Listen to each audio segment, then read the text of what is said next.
Okay, good morning, all of you. This is illustration number 85. Cash revenue from operations is one third of credit revenue from operation. And cost of revenue from operation, that is COGS, 3 lakhs 60,000. Gross profit, 25% of revenue from operation. Trade receivables at the end were 3 times that of in the beginning. Trade receivables turnover ratio is 3 times. Now you have been given two information. First is cash revenue from operation is one third of credit revenue from operation, and second is cost of revenue from operation is 33,60,000. Gross profit is equal to 25% of revenue from operation. Now always remember that you have to start with that where the amount of COGS is given. You cannot start with this, because if you want to start with this you need amount of either cash revenue or credit revenue. So we will start with this. Now if you see properly, gross profit is 25% of revenue from operation. So first time GP is on sales, because revenue from operation means sales, but sales not given. So what we will do, we will assume sales as 100, and then GP is 25%, so 100 is 25, you get 25, so GP is 25. Now you have to be very careful while putting a sign, because till now you have assumed cost as 100 and you are always adding cost and GP.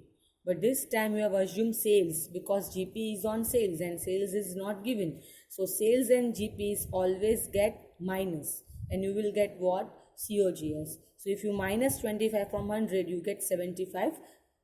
Now out of this 3 you are having the amount of cost, which is 3,60,000. So 75 is equal to 3,60,000. Now you want sales, and this sales will be termed as your total sales. So you will put equation on 100, how much? So if you will cross multiply this, you will get the answer of sales as 4,80,000.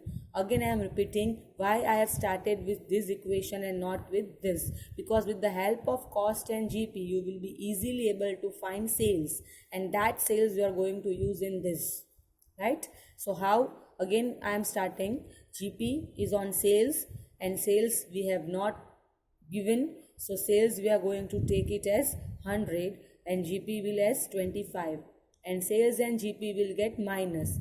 Now this is from this equation that sales is equal to COGS plus GP.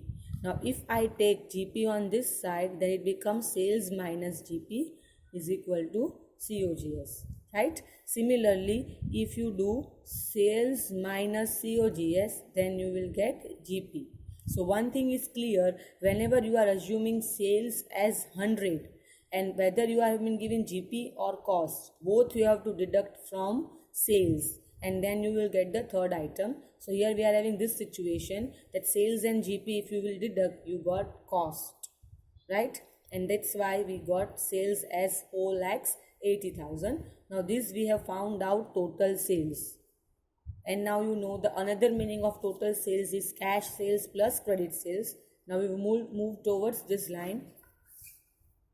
Cash sales one third of credit sales. Now again your cash sales is depend on your credit sales, but we don't have credit sales in our question. So we will take credit sales as X. Now I am taking X because this is not in percentage, this is one third. So if you are having in percentage, then only you can assume as 100, but now you have been given one third part, it is given in fraction. That's why you have to take credit sales as X. Cash sales is one third, so cash sales becomes X into one third, so you will get X by 3. Now credit sales and cash sales always you have to add, so you will get total sales. The total sales become this plus this, so it will give you X plus X upon 3, right? Now you are having total sales. Here you have found out which is 4,80,000. So can I say you are having X plus X upon 3 is equal to 4,80,000. Now if you will solve this equation with the help of your basic maths, you will get the answer of X as 4,80,000 into 3 upon 4. So your X becomes 3,60,000 and your X is nothing but your credit sales.